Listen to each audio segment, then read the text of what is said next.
Let's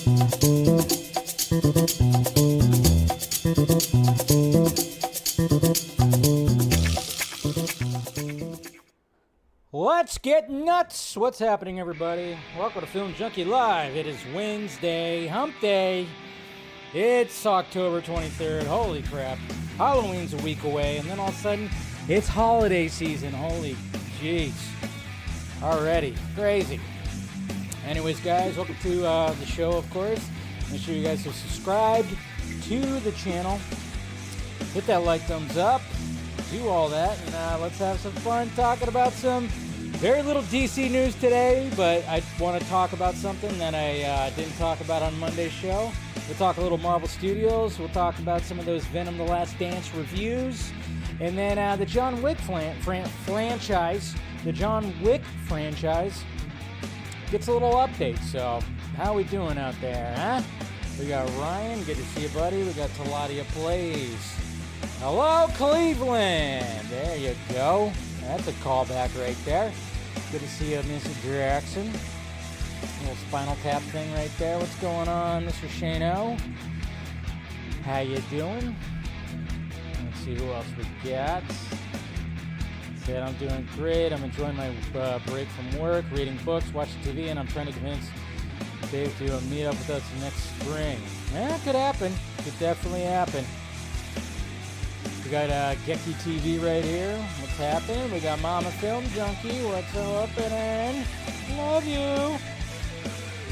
Mr. Jason McKenzie. Hopefully you're doing well too. I'm doing pretty good. Can't complain. Really can't complain. Let's see. We got Echo Stepco. How long do I have to wait to learn if James Gunn says it's true or not? I'm guessing false. What are you talking about exactly? You talking about this footage right here?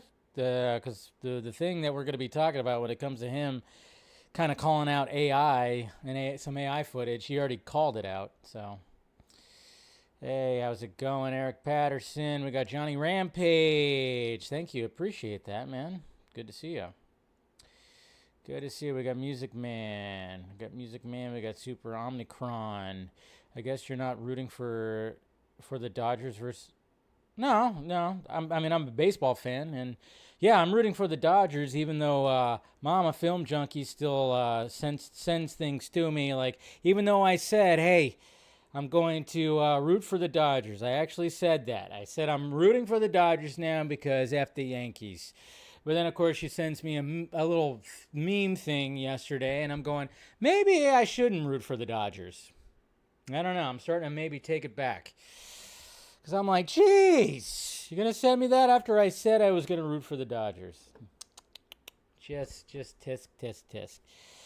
Anyways, James Gunn sometimes uses misdirection to get engagement.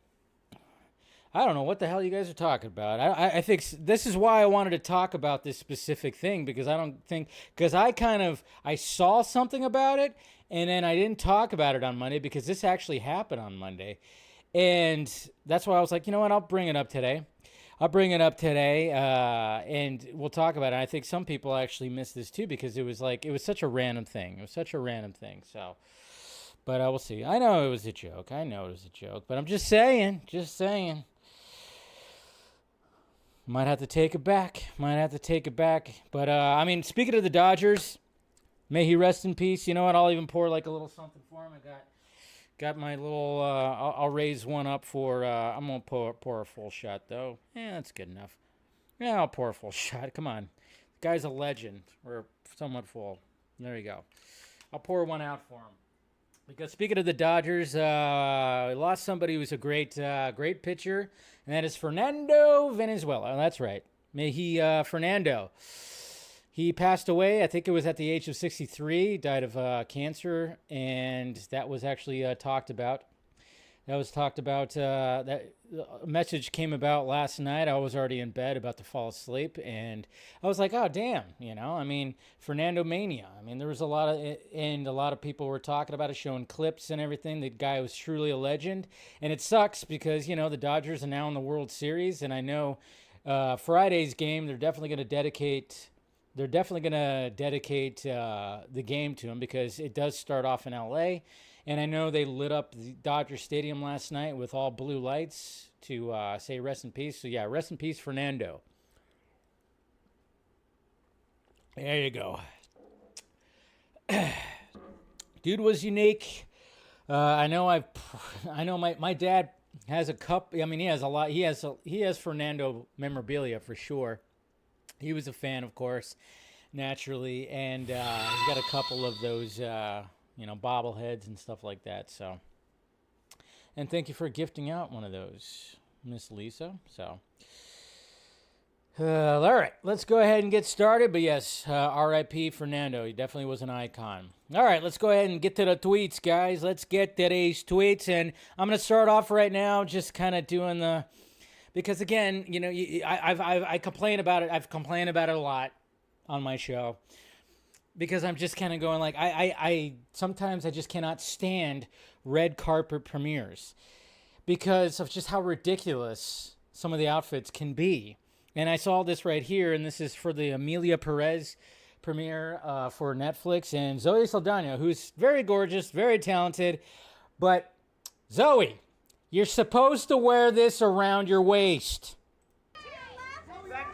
I mean, how, like, it's almost like it's reversed. She's wearing the skirt up here, and like, what are we doing here? What are we doing here?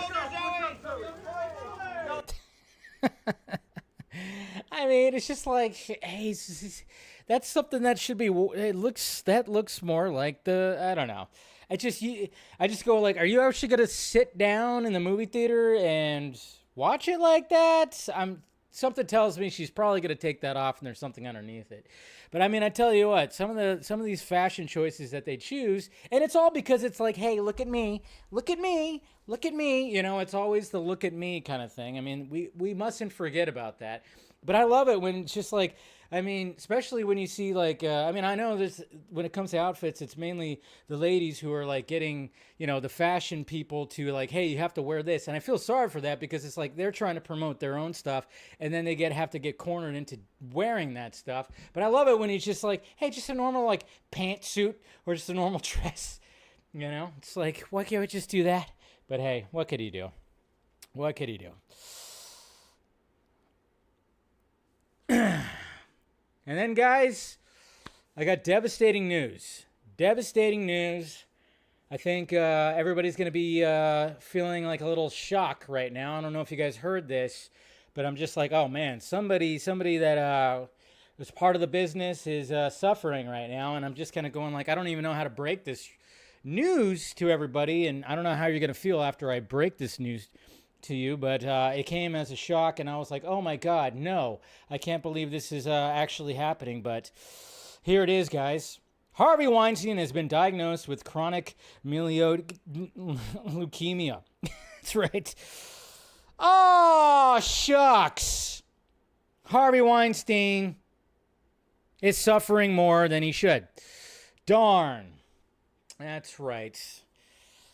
There you go. Yep, that's right. And he's showing up in court, and it's like, dude, kid, I'm just kind of going, kid, just go away. Just go away, man. Nobody wants you here anymore. Let's just go away. Go away. It just seems like, because there's been many times where it's like he's fallen ill, he's doing all this, still going to court. Can we just go away? Just go away. Just go away, Harvey Weinstein. Just go away. We don't need him anymore. Right? Right. We don't need him anymore.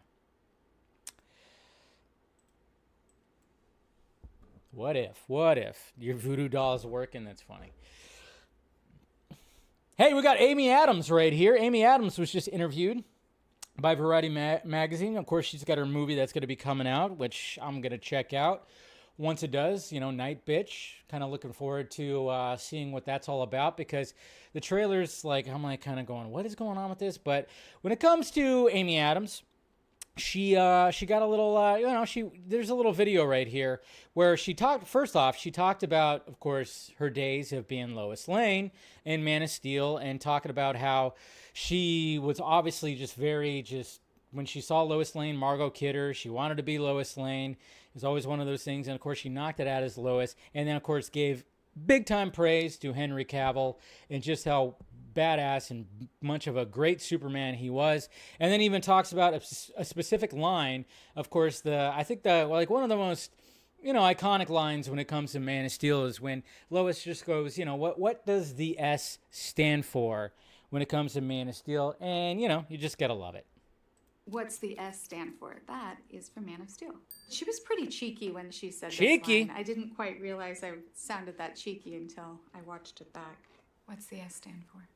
I always sort of pretended to play her when I was watching Margot Kidder. I had a lot of brothers and there was a lot of underoos. I don't know if you guys remember underoos. They looked like superheroes and they were like these pajamas/underwear sets. So there was a lot of like towel capes and I would be like, well, I'm Lois Lane. Like I was always Lois Lane. So it was something that I'd always wanted to do. And then when Zach approached me, I was like, yes, absolutely. And thank you, Amy Adams, for 100% taking on that role when he approached you, because she was great. She was awesome. But yeah, it's just a great little video right there. Watch the interview, obviously, and go check out her new movie for sure. So, gotta love Miss Amy Adams. Gotta love her. And now we got this right here, so I didn't realize this. I don't think anybody really realized this, but when it comes to eligible scores for movies, apparently there's like a little bit of something where if you want to get a certain score nominated for the Oscars for, obviously best score, if it's a sequel, there are some kind of, I guess there's just like, there's logistics. There's like little things that you actually it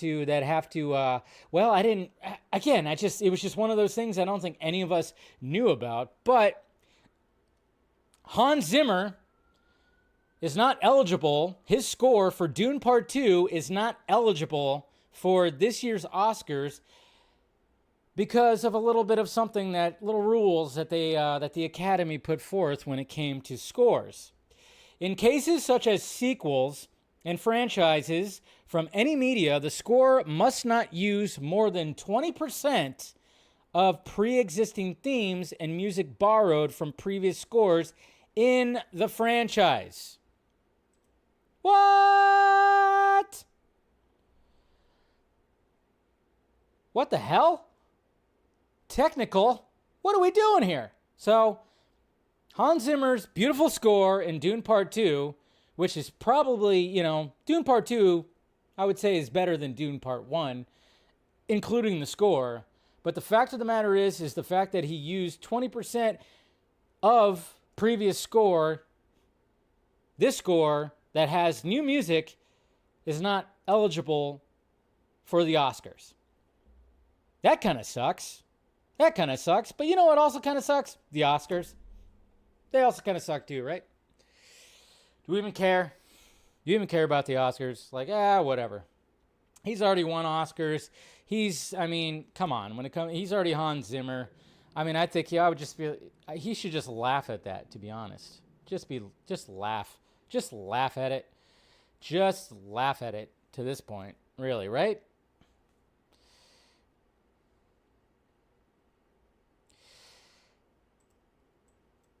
And then check this out, guys. Well, we got the new Jurassic World movie that's going to be coming out starring Scarlett Johansson. It's supposed to be coming out July of next year, which, tick-tock. You better get wrapping up when it comes to filming. And apparently they've wrapped up filming, and there is some footage right here in Brooklyn. Basically, Scarlett Johansson shooting some of her last scenes when it comes to the Jurassic World movie. Her and Rupert, what's his name, that are shooting this right here. Now, God knows whether it's towards the beginning of the movie or the end of the movie. Who knows? But this is her right there shooting, and I kind of love it too, because it's like, oh yeah, public space, and we got them shooting right here, and it's like, all right, that's pretty cool. See some little behind the scenes right there. There are numerous videos, because obviously people are just like, hey, we're going to film this right here, because, for God's sake, Scarlett Johansson right there wearing a lovely pantsuit and wearing some very comfortable footing. That's what I'm talking about right there. she looks more comfortable than he does. So that's good. But yeah, shooting some of the last bit of scenes when it comes to, I love it's Dumbo, Brooklyn. Dumbo, Brooklyn, New York. They actually call it that? Dumbo, Brooklyn? All right. So, and then she gets eaten, right? I know, they're right next to the water right there. It's like some kind of fucking, you know, that one big dinosaur that was in Jurassic World gonna pop up and just like, you know, eat her. I mean, she was quoted on saying that she'll be eaten by anything, which was kind of like phrasing. Yeah. So there you go. Wrap it up.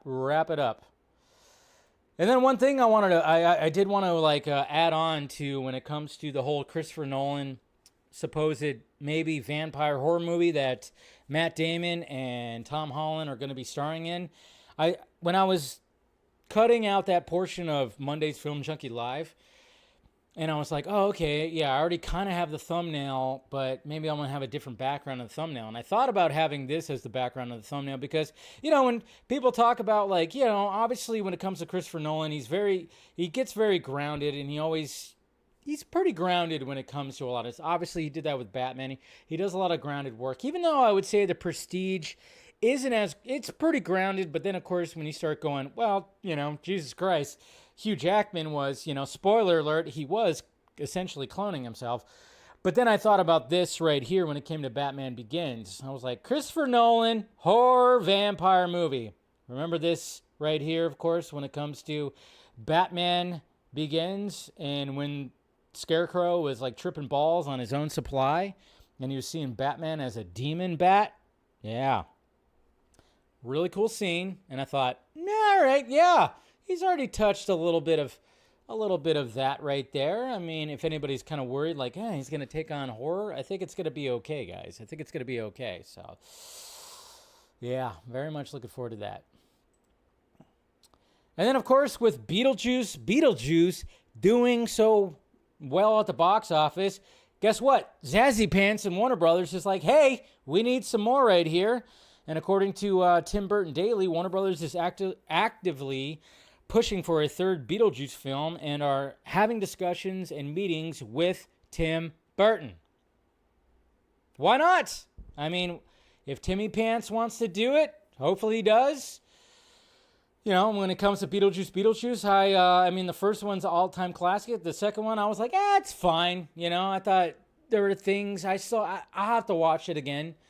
I'll have to say, because I felt it was just a little bit more cartoony and a little bit more, you know, I don't know. There's things there I was like, all right, that was fine. But for the most part, it made money and it got people loving the franchise again.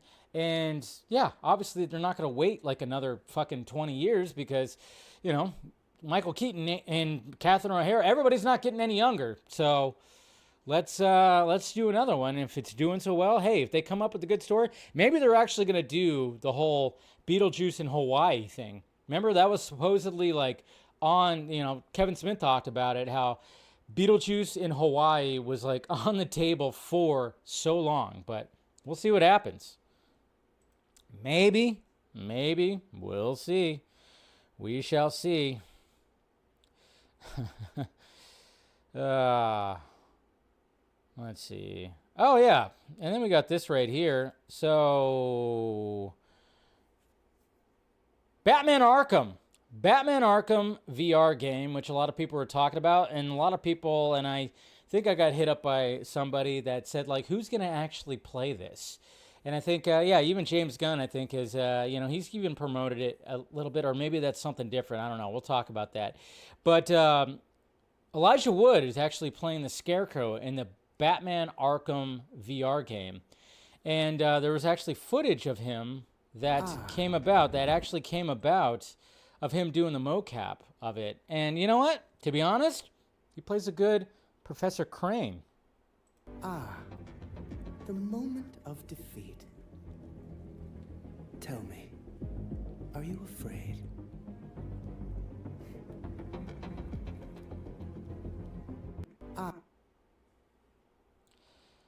Elijah Wood needs to play more bad guys. Has he even really played bad guys? I mean, I guess in Sin City, he kind of played a version of a bad guy. But I'm like kind of going like, hey, Elijah Wood, he needs to play more like villain types. That was actually pretty good. I mean, that was pretty good. Why not? Elijah Wood.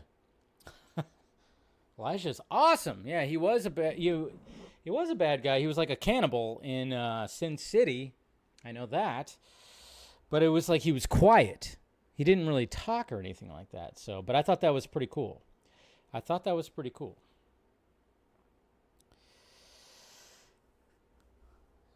Nicole Kidman. All right. This is... Well, you know what? Nicole Kidman, I mean, let's face it. I've had a crush on Nicole Kidman since Days of Thunder. And then, of course, you see her in Batman Forever. Holy Lord, Chase Meridian. Dr. Chase Meridian, please, diagnose me. You know, obviously Nicole Kidman, been around for a bit. And she's got her new movie coming out called Baby Girl, which is coming out on Christmas Day, which is an erotic thriller, which I don't think you want to, like, you know, open your presents and take the family to go see Baby Girl. Not really. But we got the New York Post right here that just kind of went like, hey, we're going to title our little, our article, or our tweet right here when it comes to what Nicole Kidman had to say when it came to filming Baby Girl. We're going to title it like this. Nicole Kidman says she had to pause filming Baby Girl because she didn't want to orgasm anymore. I hate doing this. Oh, my Lord. So let's open up the article a little bit right here, because it's like, I mean, that's how you do it right here, right? But then you read it right here. Nicole Kidman joked she was so turned on while filming her new erotic drama, Baby Girl, that she had to temporarily hit the brakes. Joked. But at the same time, that's how you market a movie right there. That's how you market a movie.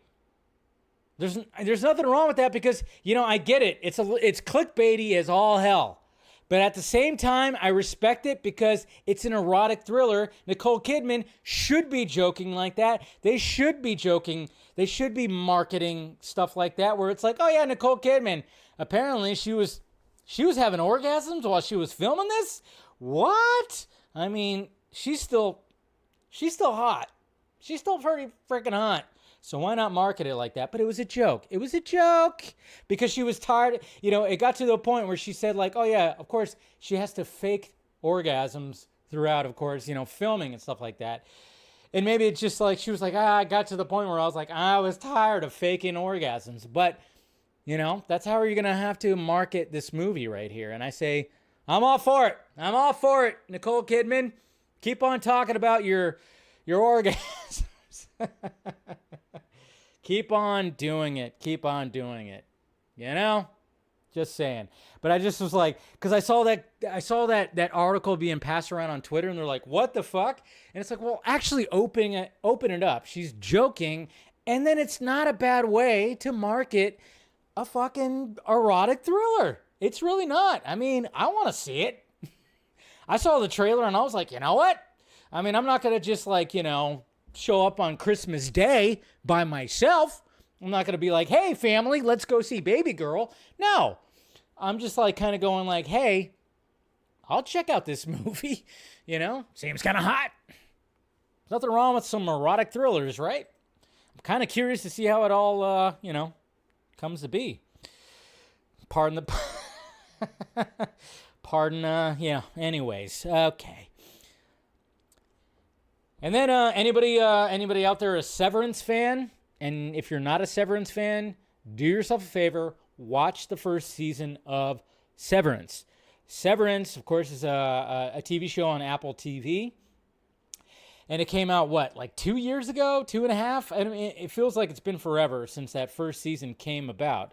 And the concept of it was just like, whoa. I went into Severance so blind, but I kept hearing such good things about it, and I didn't really know what it was fully about. And then when I watched like the first 3 minutes, of the first episode, I went, oh shit, this is really cool. And the first season was excellent, absolutely excellent, because it just was like, yeah, imagine if you had a job, but you had something built into your brain where you didn't know you actually went to that job. Because, a lot of people, we go to like office jobs and we just kind of go, oh, fuck. Got to do our thing, click, click, click, do the thing, 8 hours, and then we go home. And it's not really fulfilling. But then, but what if this series goes, but what if you could have something in your brain where it goes, you just like go into the elevator, and then the next thing you know, you're already leaving work, and you have no idea about your work life. And you just go home. But then you have a version of yourself that is doing that work. So you have two versions of yourself. And it's crazy. It's a crazy concept, and I love it. And we got season 2, and check out some of this camera work right here. And of course, you got the song, which I should probably mute because copyright. But I mean, look at this fucking, obviously from Apple. Look at this freaking, I love this trailer right here. And I'm like, finally, we're getting season 2, and I'm just like loving the camera work right here. Holy Lord, does that look good. But then it's like, where is season 2 going to go? Where is season 2 going to go? Anyways, it looks so freaking good. So good. Oh, yeah, you like I'm wearing the Blue Beetle shirt today. I was like, yeah.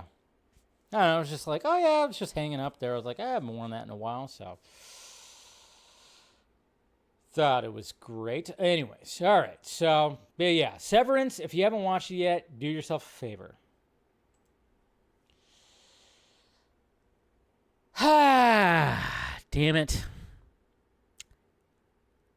Damn it. Well, I'm just kind of wondering, and I've been questioning this, and I hate that I have to even bring this up because I'm like, oh, man. I'm just kind of wondering what's going on with Zack Snyder and Netflix. I'm starting to think that relationship has come to an end, or at least partly has come to an end. I don't know. When it comes to the Armyverse, which, to be honest, in my opinion, I thought was more interesting than the Rebelverse, even though after seeing the director's cuts, I was like, yes, I'm all about for more, Rebel Moon, 100%. But at the same time, I'm just kind of going, what's going on in this Armyverse? What's going on with Las Vegas? And a quote from Mr. Jay Oliva, who was helping on Las Vegas, which, of course, is the prequel to Army of the Dead. He actually brought up this right here. We completed it, but then Netflix eventually pulled the plug. But I think their plan is to maybe do a Rebel Moon animated. But what I did with Zach on Las Vegas was amazing. And it's sad that you guys won't get to see it.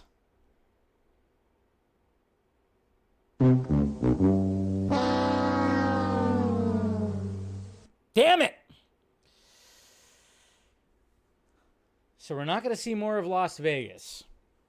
Now, I did ask where this quote came from because obviously it's just like a Zack Snyder like updates kind of thing, and it actually was an actual article right here that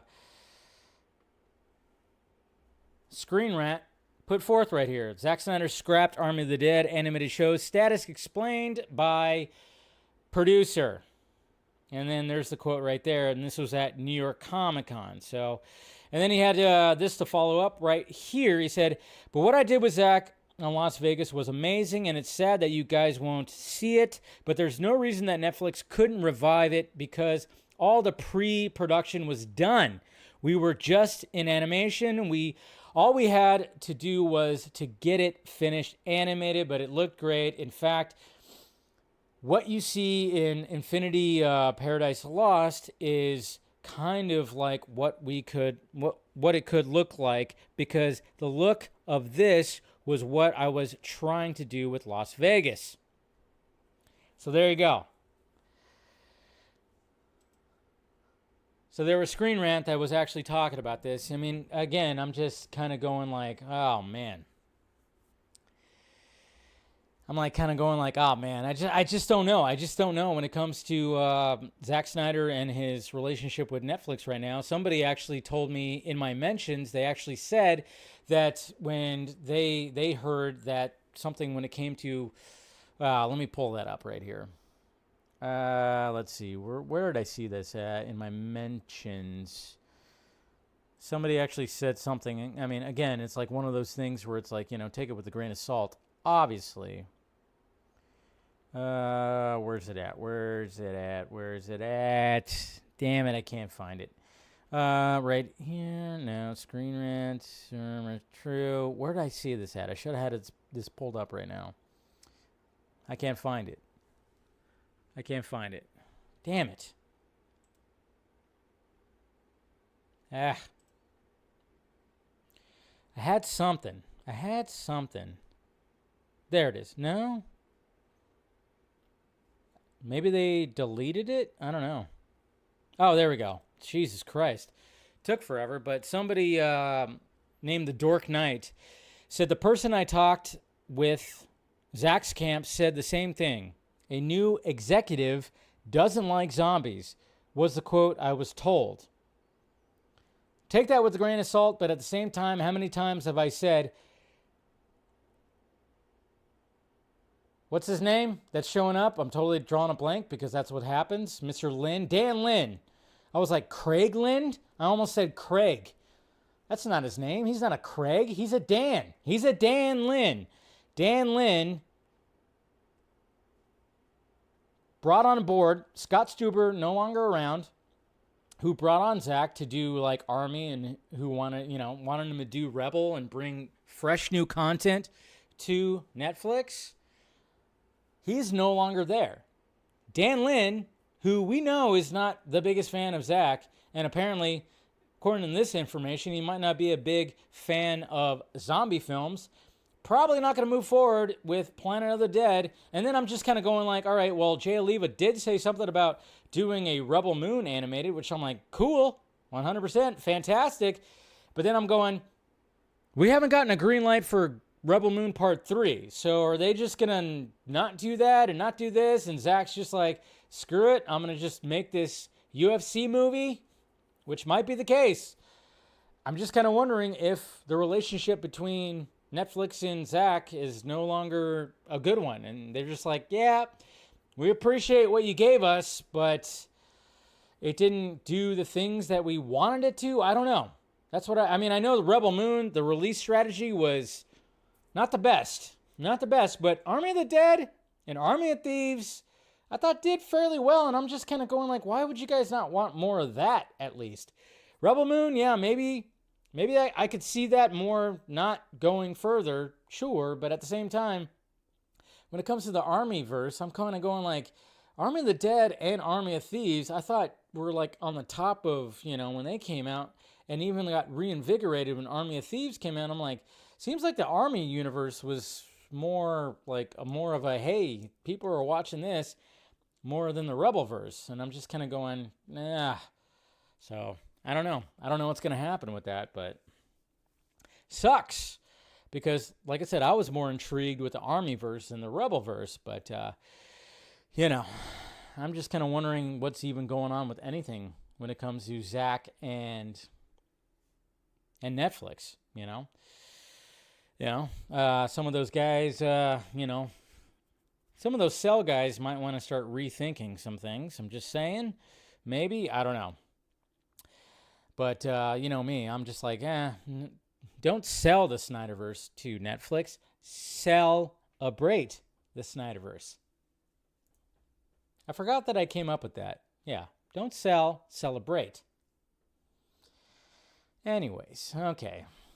All of a sudden now somebody's going to make a video about me and approaching me in the bathroom or something like that. Anyways, all right, so that's pretty much it when it comes to the tweets. But I did want to show this right here. There's that shot right there of Dodger Stadium.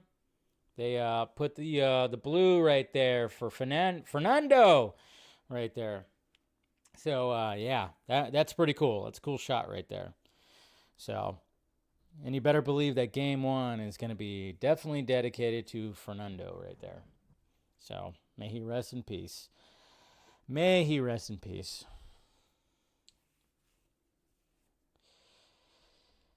I don't know what certain side of the fandom is cursing their once savior, Netflix. I know, right?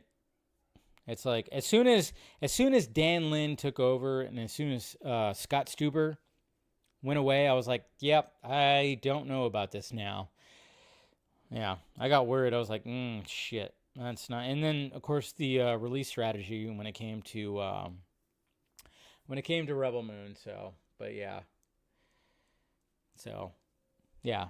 Stop saying sell Snyderverse to Netflix. Just celebrate the Snyderverse. Just do that. That's what I ask. That's what I've been asking for. Just celebrate, because again, people, I mean, even like when we talked about Amy Adams, giving praise to Zach and Henry and talking about Lois and everything like that. I mean, we have to remember how long ago that actually was. And that's why I'm like, all right, if they're going to do anything, which would be awesome, it would be awesome if they were to do something. Animation is just the way to go because it's cheap, it could just work, and not all the actors have to come back. I think Amy Adams would totally supply her voice for Lois Lane, and I think most of the cast would come back, but not all the cast would come back. It's just the way it is. But I'm just kind of going like, man, if they could do something at DC Studios, if there was something, if James Gunn was like, yeah, if we could do, an Elseworlds with Snyderverse stuff, I think that would be beneficial. And I would not be surprised if James Gunn has even thought about that. He might have has even thought about that, And you could do, a different kind of animation style. Just, you don't have to do like standard animation, You don't have to do standard animation. But again, some of those guys that do not like me and are very just like, holding on for dear life, I'm like, guys, you have to realize that, yes, the Snyder Cut came out, 3.5 years ago? It's not that long ago, but you guys got to remember that it was shot 8.5 years ago. Because I still see those tweets and I still see things. I saw something today. It was like, oh, yeah. We got to bring, Batfleck and Gordon back together, which, of course, J.K. Simmons and Ben Affleck. And I'm like, man, that scene was shot almost 9 years ago. 9 years ago. And I don't think some of these guys realize the concept of that time, that it's almost been a decade since that. It's like, whoa, whoa. People ain't getting any younger. That's why, if they were to do anything live action again, I always say, and I've said this before too, is the fact that it's like they do something else again. If Snyder would come back and do some kind of something with his cast, it would be a legacy sequel. It would not be part 2 of Justice League. That story would get thrown out because it's like, it's been over a decade. Why would you do the same story? It's not going to work. And I think Zach would be like, no, we can't do it like that. Now I want to do a version of Kingdom Come. And that's the thing. It's like, and I would gladly, any of those guys that say that are still pushing for that and using that hashtag, I would gladly have them on even the Vodka stream to argue that kind of thing is like the fact that it's like, all right, so if say Zach were to come back at the end of this decade, do you think he would actually just and people would come back like Ben or Henry or any of them? If they were to come back, would he actually do the same story? Would he actually continue the same story all these years later? No, he fucking wouldn't. He would do some kind of legacy sequel, some kind of Kingdom Come thing that would probably be 4 hours long again, which would be great, but it would be a different fucking story. He would not do the story that he set out. It would be something different. It would be something different. Anyways. What's going on, Stephanie and Antonio and Nerdy Mastermind? Good to see you guys. All right, let's talk a little bit about some things right here. Not a lot of DC news. Not a lot of DC news came out today. I don't know, DCU news. But we'll talk about a couple things. And one thing When it comes to that Superman trailer, holy crap. I mean, obviously, CCXP, most likely when we're going to get the first Superman teaser trailer. But it is kind of funny because there is something that was brought up when it came to a news broadcast when it came to France. And, you know, freaking the French. Come on, what are you guys doing here? But they put a little piece together when it came to talking about Superman and everything. And, of course, we got the doc with Christopher Reeve and that Superman. And this is a little, like, clip from what they posted when it came to, well, Superman. And we love you, Superman. En 2025, un nouvel acteur. What the fuck? Celle d'un héros super positif venu sur Terre pour inspirer à l'homme l'envie de se dépasser. And we love. What the hell is that? So, first off, they use, you know, Christopher Reeve's children right here talking about Superman. Okay, so that's an interview. They use Man of Steel right here. All right, let's go ahead and mute it. And then you got this shot right here. Very AI of Corn Sweated Superman. And then there's another shot of him. You know, I mean, I guess he's leaving the Fortress of Solitude. And another shot of him right there. And then you got Lois and got Rachel Brosnahan in here too. That's doing that. And here's a shot from Man of Steel as well. And that's another shot of Man of Steel. And then they put David Cornsweat's face. It looks like they tried to deep fake the face right there of Cornsweat. And there's Amy Adams, of course. And it's like, what the actual F? And then there's a shot right there. God knows what he's sitting on. What is Superman sitting on right here where he's looking over Metropolis? That's what I kind of I'm wondering. I'm like, what is he sitting on? Is there something taller than the buildings that he's actually sitting on? Is he sitting on a cloud? Maybe he is. But yeah, there you go. Good job, guys. Good job.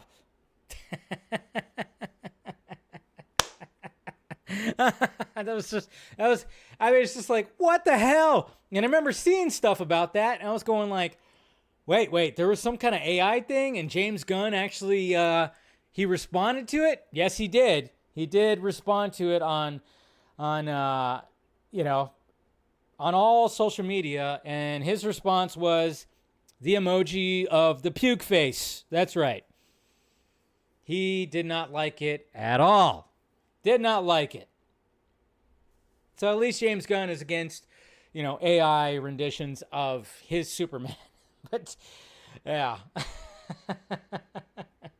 That was terrible. Terrible. But it's just like, wow. They used that? Why did they use that? Why did they use that? Who knows? Who knows? So there you go. So essentially he called him out. He called him out and he was like, you know what? You motherfuckers, you use an AI. You guys use AI for Superman footage and you try to do a deep fake onto Man of Steel? That's ridiculous. Absolutely ridiculous. But now, guys, speaking of like little footage and trailers, let's talk about this right here because this is actually something that somebody made and I can't wait for it. Batman Beyond. I've talked about this Batman Beyond short film or this fan film, whatever it is, that's coming out.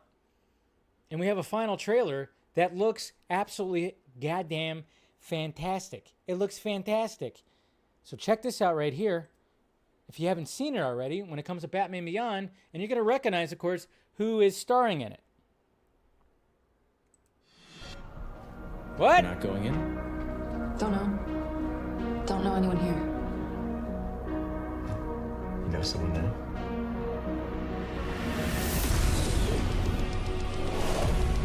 Cool it, kid.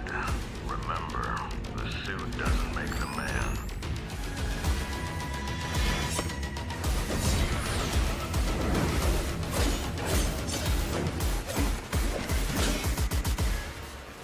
Woo, baby.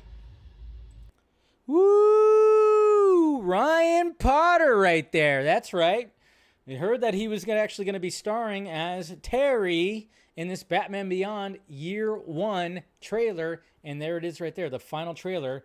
And according to this right here, and this is from Loomis Entertainment, this is the final trailer and the release date for this film right here, November 16th. Hell yeah, man. Yep.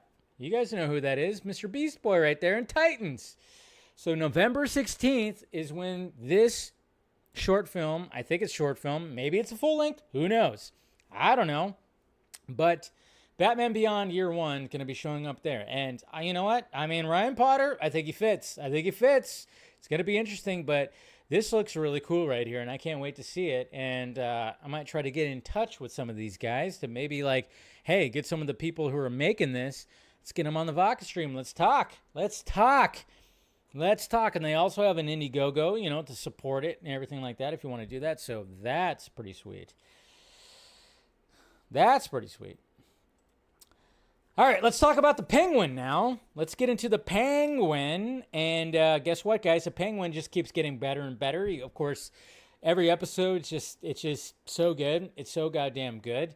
You know, when it comes to Colin Farrell, when it comes to Kristen Milioti, Sophia, and Oz, obviously it's getting intense. It's getting intense when it comes to the Penguin world. And when it comes to views, the views are getting a lot better too. Deadline, the Penguin hits another viewership milestone. Viewers don't seem to mind the lack of true heroes in the Penguin. The dark and violent drama from HBO continues to grow each week and, in fact, hit another series high milestone. The Colin Farrell star averaged 1.8 million U.S. cross-platform viewers, the drama's strongest single-day performance for the overall series in the States. That's up to the previous, which was 1.7. So the Penguin is doing fantastic. It's doing fantastic, absolutely fantastic. And the viewership is doing great. So the Penguin is going to be great. And hopefully, like I said, I don't know if we're going to get like a Penguin season 2. Probably not. It's going to lead into the Batman part 2, which is just going to be, everything's just working well for Matt Reeves. Working well, you know. But you know what was not working, apparently, when it comes to the Penguin and when it comes to this Batman world? We got John Turturro here. John Turturro, of course, who played Falcone in the Batman, but didn't reprise his role when it came to the Penguin. A lot of us were kind of like taken back when we heard that Mark Strong was cast as Falcone, as a technically younger Falcone, you know, when it came to the Penguin series. And it was just kind of like, that's a little weird because they're both, you know, you wouldn't think that when you see John Turturro and Mark Strong that they would play the same character. But the episode that we did see, which of course was episode 4, when it came to Sophia and why she went to Arkham, Mark Strong did dare I say, a strong performance. Anyways, you know, he gave a strong performance. He definitely did. But then, you know, when it came to John Turturro, it was always like, okay, why did he not want to come back and reprise the role as Falcone? And, you know, when it came to that, we just heard scheduling conflicts. But apparently there was a little bit more to that, and it was kind of interesting what he said right here. John Turturro on challenging grief for Pedro Almodovar, and then, of course, talking about the Penguin because of violence towards women. That's right.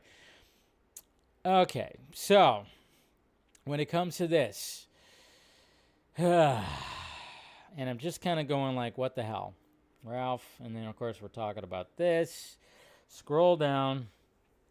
Room door, talking about his new role and everything. This is an interview right here. Severance, all that stuff, and everything. Scrolling. However, Tuturro won't reprise his role as Carmine Falcone for the spin-off series The Penguin. Instead, Mark Strong will take on the Mafia Don that Tuturro played in The Batman. I did what I wanted to do with that role. He says, in the show, there was a lot of violence towards women, and that's not my thing. You literally had a pull cue up against Selena's neck, choking her out. Ah! You slapped her too. Ah, was that too much, Tuturro? Seems to me like you're doing one of these. Are you patting yourself on the back? You're like, you know what? I didn't take that role because that show has a lot of violence towards women. I mean, I'm pretty sure Mark Strong probably is going to show up in another episode. He's probably going to show up in another episode, but the episode that he's already shown up in, he didn't do any kind of, obviously he's a big time gaslighter. And then of course, what happens to the mom, Sophia's mom and stuff like that, 100%, but you don't actually see him do it. And it's just more of like the gaslighting that Falcone does in the series. But Tuturro literally had to, was that too much for him? That's what I'm kind of wondering. Did it get to be too much? And at the same time, it's like, that just led Sophia's character to kind of just be like, I'm the boss now, bitches, and take on like all the dudes. Like it is, does Tuturro know that it's acting? That it's called acting? Because I don't think Colin Farrell would actually, I don't think it's his thing to do, the things that he does as Oz. It's acting. I'm just kind of going like, Tuturro. Just say it was a scheduling conflict, which it was, but just say that. Don't tack on the fact that it's like, hey, that show, when I read the script, a lot of violence towards women, so that's not my thing. Don't fucking pat yourself on the back. Don't add that on. And I'm thinking that his PR team or whatever was just like, yeah, say this. This is the reason. No, just say it's a scheduling conflict because people are loving this series. People want to see this. And guess what? The main female character, which is going to be your daughter, is people are loving her. People are saying Team Sophia. Okay? So it just sounds like you're just, yeah. It's ridiculous. Just ridiculous. It happens on screen, he talks about a lot of this stuff, and I'm just like, what the hell? Like, no, just all you had to say, scheduling conflicts, couldn't do it. But now everybody's just like going, what are you talking about? Like Mark Strong, we haven't seen Mark Strong do anything violent. All he's done is really just gaslighting. And it's like, yeah, you do see a scene where she, the mom is like hung up, but you don't see him actually doing something like that. It's like, Tuturro, you literally had a scene where you slapped Selena Kyle, and then you were holding a pull cue to her neck, choking her out. And then we heard, Falcone, do that to Selena's mom. And it's like, what, was that just your breaking point? You didn't want, yeah. I don't know. It just seems like that was just a stupid thing to say. It just seemed like that was a dumb thing to say. But, whatever. People are like kind of just like dragging them right now. I'm like, jeez. Yeah, like I said, it wasn't the smartest thing to say. I don't think that was the smartest thing to say. But I said a pull cue, Ryan. It's called a cue, right? You like stick? You like stick better? Axel says, bruh. He knows that. Do you actually say bruh in real life, Axel? Because I don't think people actually say that in real life. I know you hated the Batman.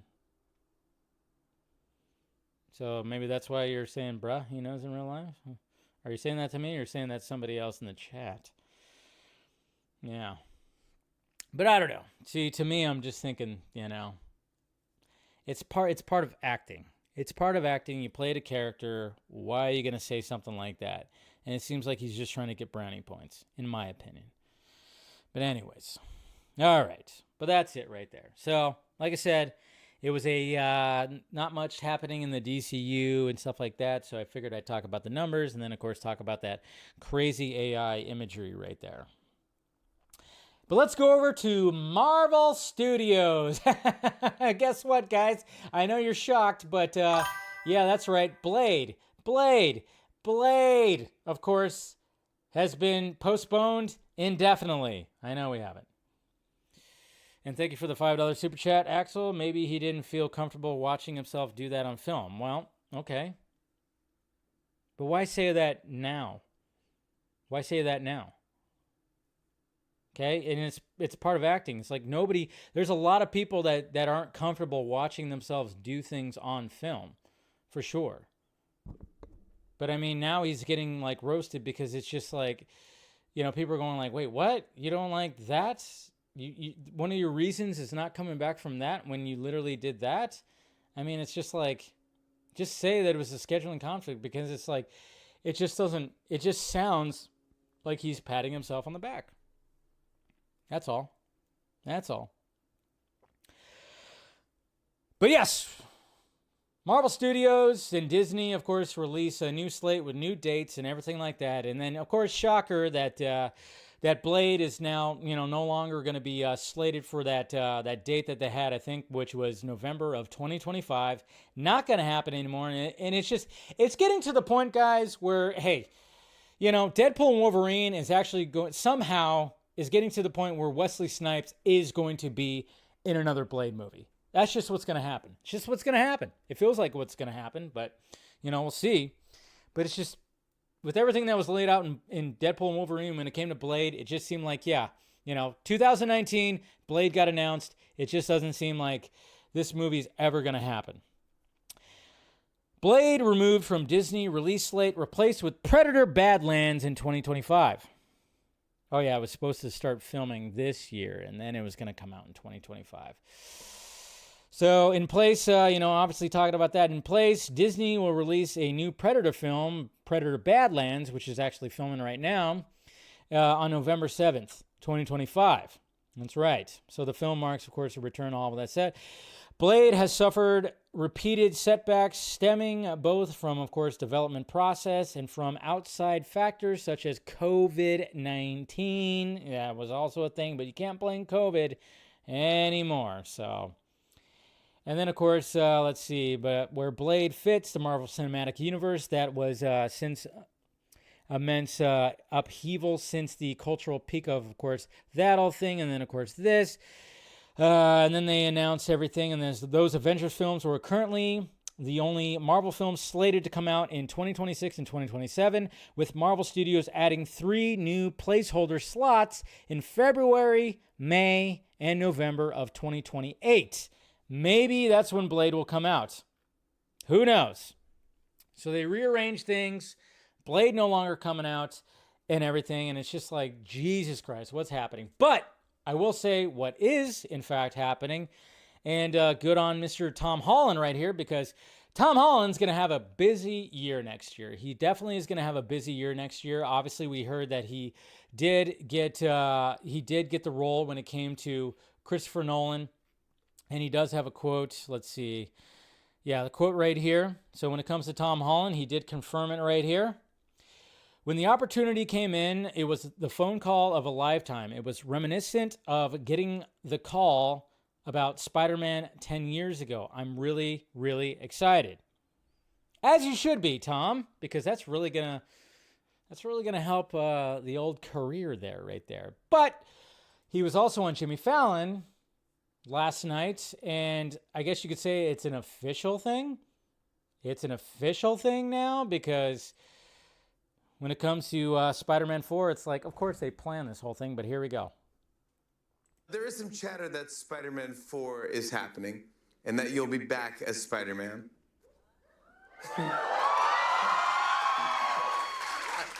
Now we're here. What do you want to know? Now we're here.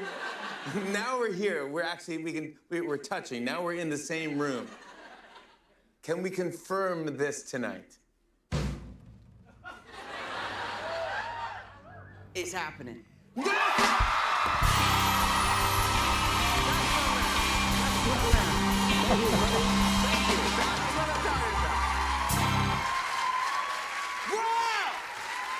what I'm talking about.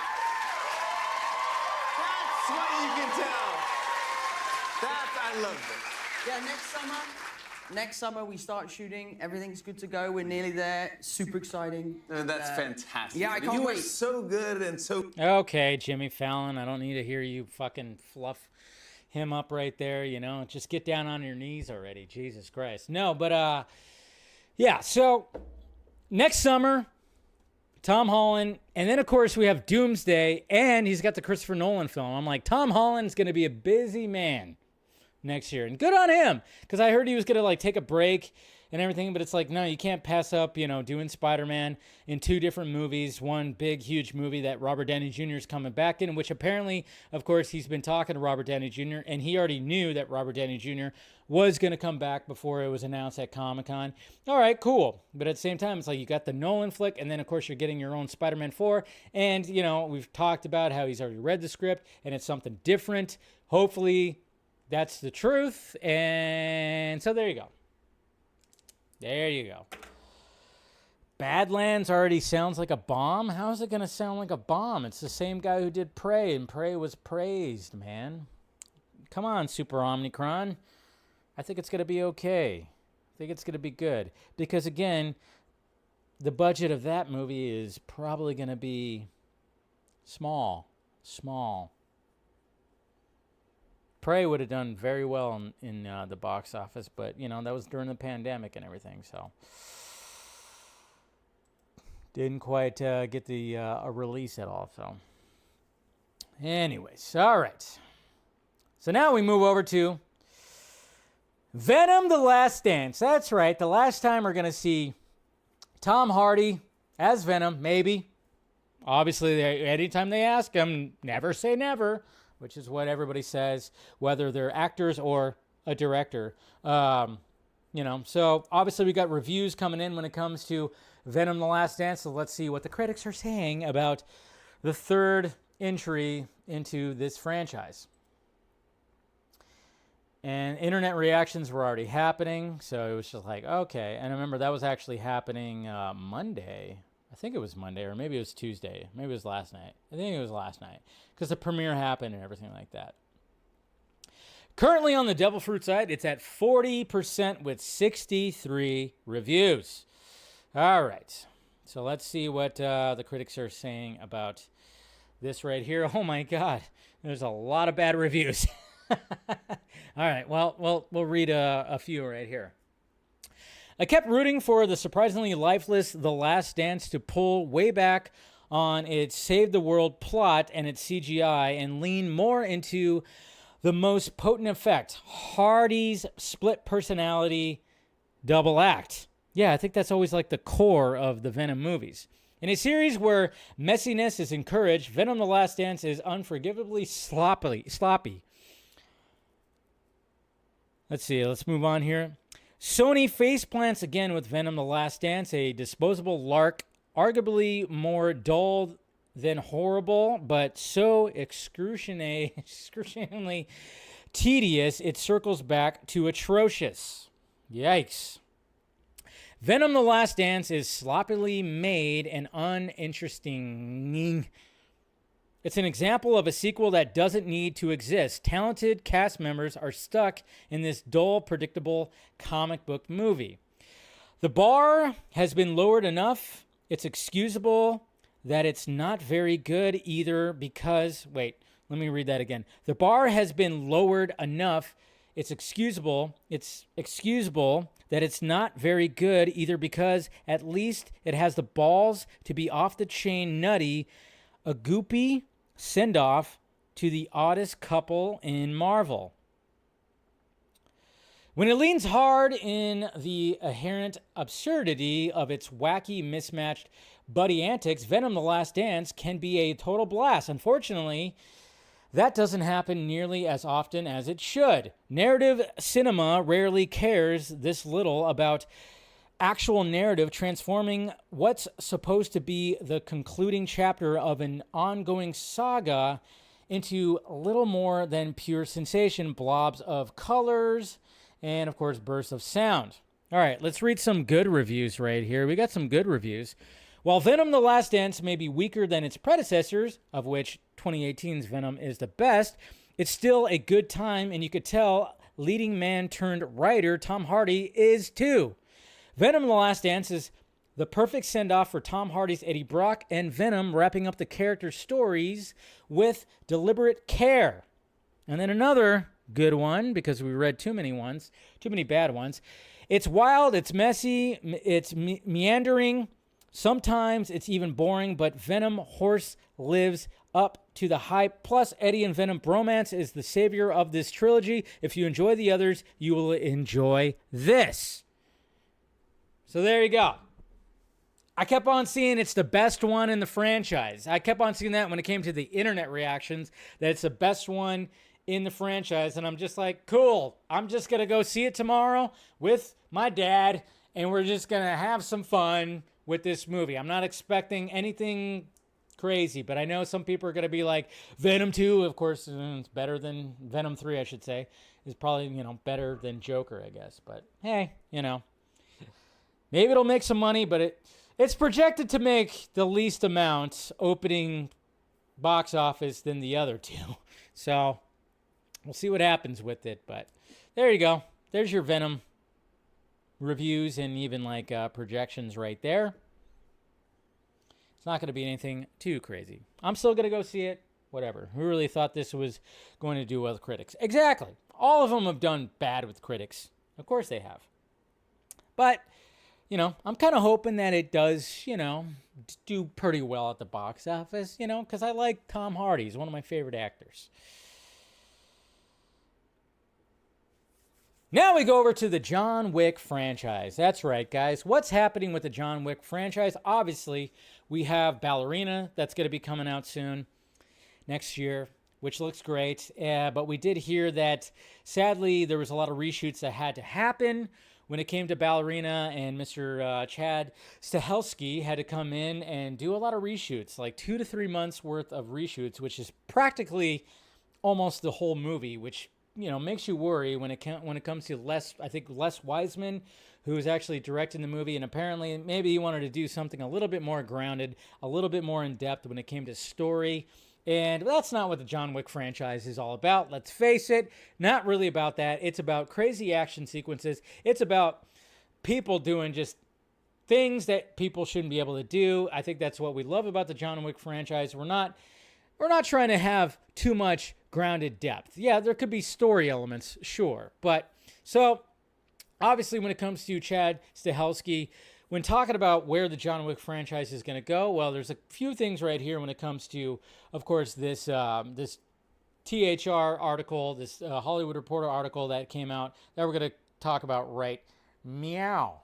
John Wick at 10. 10 years. It's been a decade. It's been 10 years since we saw the first John Wick. Co-creator Chad Stahelski on the past, present, and future of Keanu Reeves' beloved assassin. So naturally, it talks about the history of all this, and I'm not going to go into all that. It talks about some things, various things when it comes to that, of course, the producers and the studio did not like the fact that, wait, this whole story is because these assholes kill a very adorable beagle? Yeah. Apparently they had a fight for that. And then we got to thank Eva Longoria, who apparently was a producer on here. She actually found $6 million for them to add to the funds because they needed more funding for the movie to get it complete, or else it was going to be scrapped. That was actually released today too. But yeah, we'll talk about all this, and then obviously the talk about Stahelski being a stuntman and all this kind of stuff. And yeah, like I said, we're not going to go that. After challenging and early cuts and talking about all this, let's see, where do we go right here? They talk about that, distributing. Yeah, basically you get all this stuff. All right, here we go right here. This article right here. In 2023's John Wick Chapter 2, Stahelski buried Reeves' latest iconic action character in the ground. Spoiler alert, at least for the time being, but the franchise has never been more alive than it is right now. The Len Wiseman-directed spin-off Ballerina, starring Ana de Armas, just dropped a trailer, but yeah, of course, I just talked about the reshoots. A prequel anime feature is also currently in development and will finally show at least some of John's storied impossible task that permitted him to retire for love. Additionally, Robert Levine's spin-off series Under the High Table is being developed for the universe's supporting characters, while Donnie Yen's own spin-off movie about his Chapter 4 character, Kane, is actively being written. So yes, we are getting the impossible task that was talked about in the first John Wick movie so he could retire. That's going to be an anime. And that just works for me because that thing's going to be absolutely outrageous, bloody, and crazy. Stahelski, okay, let's see. We went back to the writing board, he talks about that, blah, blah, blah, blah, blah. I don't even know where. Okay, so as for the development of John Wick Chapter 5, that subject is a bit more complicated. John Wick Chapter 4 received the franchise's highest marks from critics and audiences, as well as the franchise record at the worldwide box office with $440 million. So Stahelski recognizes that there's still an appetite for the character, but he also believes in some respects that Chapter 4 is the conclusion of John's story. That said, he's still come up with a few variations that would take the fifth installment in a different direction without being a cheese out to the poignant ending of John, of course, Chapter 4. The honest truth is you don't top John Wick Chapter 4. You simply don't. There's no topping what we did. That's the end. That's the deal. That's what we found closure for. Look, sometimes we'll keep things in development. Sometimes we'll use development as an exercise, but there is an opportunity to do John Wick 5. Of course there is, whether it's for money or creativity. Jesus, in the last 3 years, I've already had 3 or 4 versions of a John Wick 5. They were different ways to crack the story, but it's almost a mental exercise for me. And he also adds, it would not be part of that John Wick 4 Chapter 4 storyline. It would not be what you would think it is. As far as John Wick Chapter 4, we've peaked. At least I have. That's my apex. We ended it. It's a complete story. I watch it now and I feel very happy about it, but we wouldn't try to undo it. We wouldn't try to add on to that. It would have to be a completely different storyline. So he recognizes that you can't just bring John Wick back from the dead, and I'm kind of wondering, are they going to take like an approach where it's like, well, I mean, look at what the Saw movies are trying to do. They're trying desperately to keep Jigsaw alive. Look at the past 2 Saw movies have somehow found a way to keep Jigsaw alive, and they've done it in creative ways. So I'm kind of wondering if one of the variations when it comes to what Stahelski has said right here is he's come up with some ideas where they would be like prequel kind of stories to have John Wick still alive, because let's face it, Keanu Reeves, he still looks the same as he did 10 years ago with the first John Wick movie. He doesn't look that much different. They might just have to darken the beard a little bit. You got a little more gray coming in, but for the most part, you can pull it off. But I'm pretty excited for the prequel series to see that impossible task that was mentioned in the first John Wick movie, so we'll see. But there you go. So there's your update when it comes to the John Wick movies. I'm very much looking forward to Ballerina, and of course, the Donnie Yen spinoff too with his character. That should be excellent as well. So the John Wick franchise is still very much alive, but it's just going to be interesting of how they would actually do another chapter in actual John Wick. Right now, I just hope Stahelski is really focusing on Ballerina, making sure that that's a good spinoff. And then the anime that's going to show John Wick, pre-retired John Wick.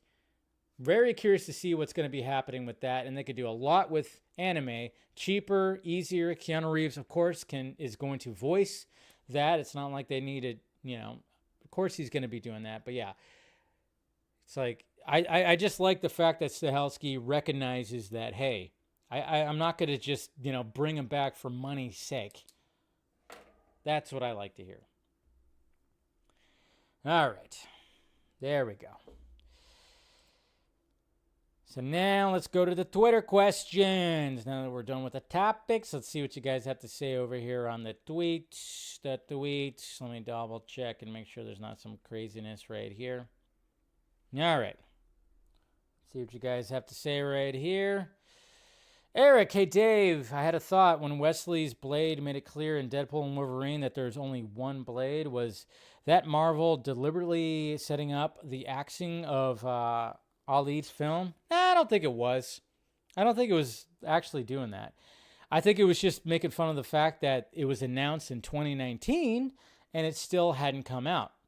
And by the way, he's not the only Blade. I mean, there was a Blade TV show on Spike TV at one time. There was somebody else that was Blade. I can't remember what the actor's name was, but there was another Blade. But they probably don't like it because he was one of those light-skinned guys, and, that whole colorism thing when it came to, Aaron Pierre. So maybe they didn't like the fact that he was lighter skinned, how that whole thing was happening, which I thought was ridiculous. Jacob. Hey, Dave, I've been on my AMC a lot lately. Today is actually the 4th day in a row I've been here, seeing The Black Phone tonight, Your Monster with Melissa Barrera and Tommy Dewey was the AMC Unseen presentation on 10/21. Fuck Venom. Go see that tomorrow. A perfect Halloween feature. So, cool. Yeah, why not? Nothing wrong with that. I know you you go to the movies way more than I do there, Jacob, and that's good. Devin Wooter. Dave, I don't know what's going on with Marvel, Deadpool, and Wolverine. Just give them $1 billion. Well, it's made a lot. But they still don't know what is going on with Blade. Mahershala Ali will leave Marvel and go to DC. I don't know if he'll go to DC. I know that's what everybody just starts talking about. Do you think people will give superhero movies a chance? Yeah, they'll always give superhero movies a chance. For sure. Mr. Nobody, hey Dave, I really don't care if Gunn or anyone uses AI as long as it looks good. I just watched Guardians 3 and visually it looked great and won awards for its visual effects. People need to stop being afraid of AI, but what do you think?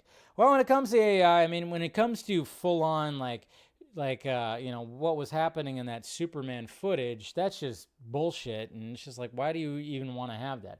Now, I'm not going to say that I don't use it. I mean, when I post my clips, in my editor, I'm using a program that is AI, that uses AI to basically create the subtitles, because I'm not going to sit there and type in everything I say, so I use a form of that, and then every now and again I'd be like, well, I can't find an image that I want to do, or I can't whip up a certain image because I'm not an artist, or I'm not like the best at Photoshop. So sometimes I'll be like, hey, I'll type into an AI of like, give me an image of something like this. Even the image that I used for I posted the thumbnail, and I even used it right here in the show. I said John Wick anime. It's like, give me something John Wick anime. And it gave me a couple of different images, and the one that I saw I thought was good, I used that. Because, hey, I'm not an artist, so I'll utilize those tools.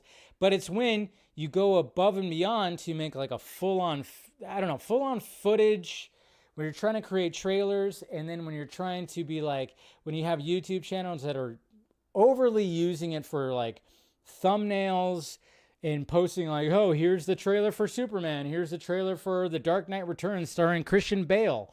It's that kind of stuff that I kind of go, ugh, And then, I don't know. Like, again, I don't know how much like studios are going to be using it, but we know that they're definitely going to be using it. So, they're definitely going to be using it. Jaspreet Candola. Do you know that Fabian Wagner did the cinematography for Venom: The Last Dance? Makes me curious about seeing it. Oh, I didn't. I think I remember hearing about that, but I totally forgot. About that. Darkness Under the Wind. Dave, question 1. How would you feel if we get solo projects on certain X-Men characters that all lead into the MCU X-Men movie? I doubt they'll do that, because they'll probably do X-Men and then they'll branch off with characters. Question 2, do you think one of the slate dates in 2028 is the first MCU X-Men movie, yeah. Absolutely. Absolutely. And then there's this right here. Yeah.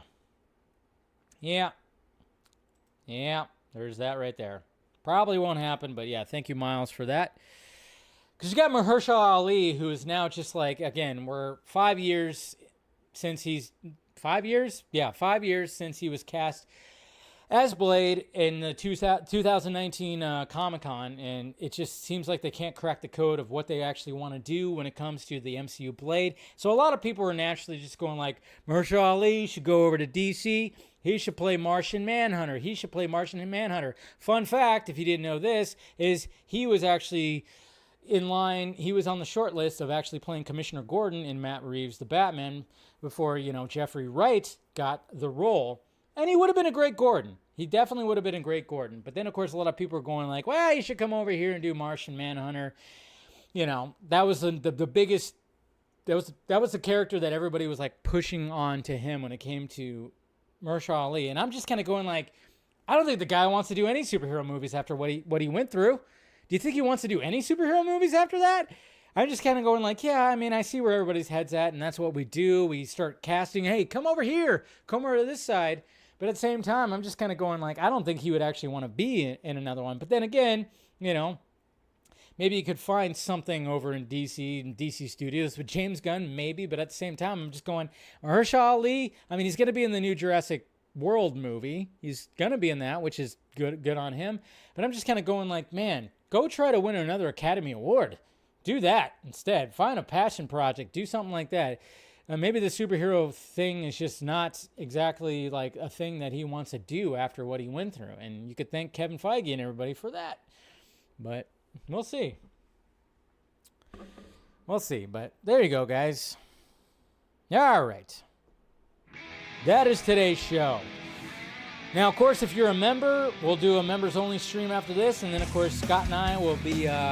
we're doing DC Fanimated tonight. We have a good one that we're going to be talking about, discussing tonight. So, but members, I'll see you guys in a little bit. Look for the link on your community feed in YouTube. If you want to like come in and pick my brain a little bit, we'll talk for a bit and have some fun.